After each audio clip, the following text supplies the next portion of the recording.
జగన్ ఓడిపోయినా కూడా చంద్రబాబుకి పరోక్షంగా ముచ్చెమటలు పట్టిస్తున్నారు. ఎలా అంటారా?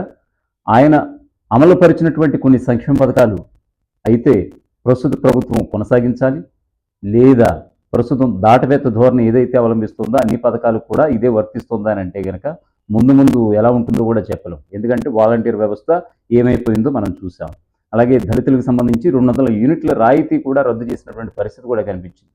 ఆరోగ్యశ్రీలో కొన్ని క్రిటికల్ సర్జరీలను కూడా తొలగించినటువంటి పరిస్థితి కూడా హుటాహుటిన కనిపించింది.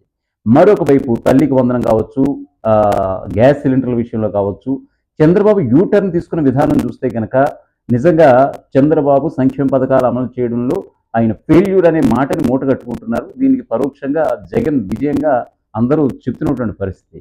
సో రాష్ట్రాభివృద్ధి అయినా చంద్రబాబు వల్ల సాధ్యమని ఈసారి ఓట్లేశారు తప్ప సంక్షేమ పథకాల మూలంగా కాదనేది మరో టాక్.